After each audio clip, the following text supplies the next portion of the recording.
প্রশ্ন মোটামুটি সহজ আসছে, এমনিতে কঠিন আসে নাই। যা বার্ষিক পরীক্ষায় পড়ছি তাই আসছে। বার্ষিক পরীক্ষার পরে হয় কি আমরা 1 মাস যাবত পড়ি না বা পড়ার টেবিলে বসতে ইচ্ছা করে না। হালিম লিয়াকত পরীক্ষা দেওয়ার কারণে এগুলো আবার চর্চা হচ্ছে, আগামী বছর এগুলো কাজে লাগবে।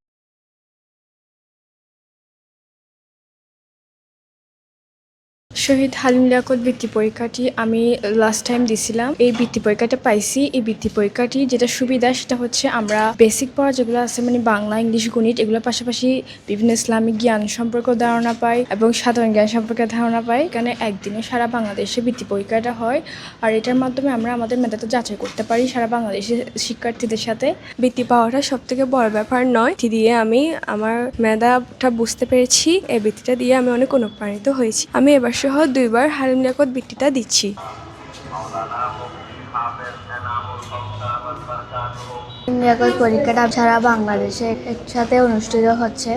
আমার হালিম লিয়াকত পরীক্ষাটা দিতে অনেক ভালো লাগছে।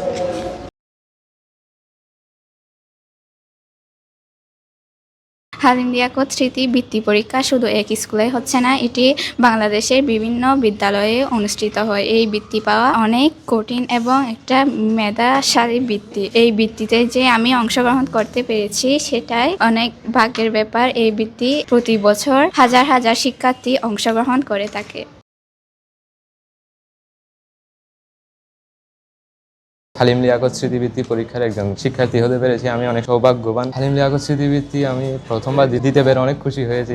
স্কুলের পড়ার পাশাপাশি কিছু নতুন সাধারণ জ্ঞান শিখতে পারলে সেটাও আমাদের মেধাটাকে অনেকটাই উন্নত করতে পারে। এছাড়াও প্রতিযোগিতামূলক যে ভাব, সেটার কারণে আমাদের মেধাটা আরও বিকশিত হবে। বিশ্বতে যে প্রতিযোগিতামূলক ভাবটা আছে সেটা আমরা এসব বৃত্তি পরীক্ষার মাধ্যমে শিখতে পারতেছি। সারা বাংলাদেশে হালিম লিয়াকত একটি অন্যতম একটি বৃত্তি। এটির মাধ্যমে শিক্ষার্থীদের মেধা যাচাইয়ের জন্য অনেক গুরুত্বপূর্ণ অবদান রাখে।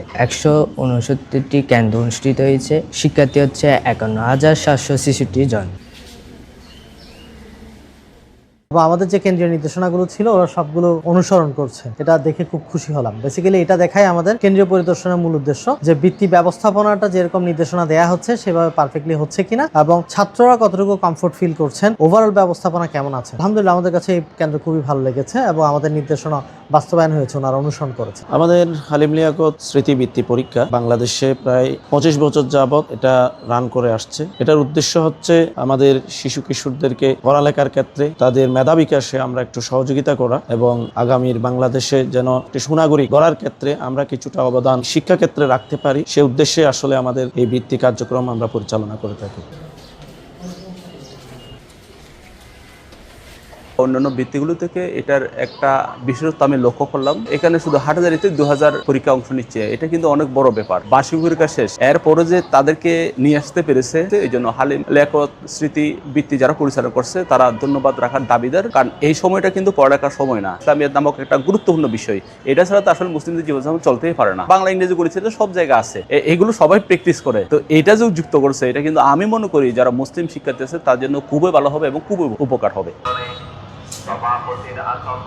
শহীদ হালিম লিয়াকত স্মৃতিবৃত্তি পরীক্ষা 2025 সারা বাংলাদেশে প্রায় 52,000 পরীক্ষার্থী অংশগ্রহণ করছে। আর আমাদের হাটহাজারী উপজেলার মধ্যে 5টি কেন্দ্রে প্রায় 2000 পরীক্ষার্থী অংশগ্রহণ করছে। আমাদের হাটহাজারী পৌরসভা কেন্দ্রে প্রায় 600 কাছাকাছি স্টুডেন্ট আজকে অংশগ্রহণ করছে।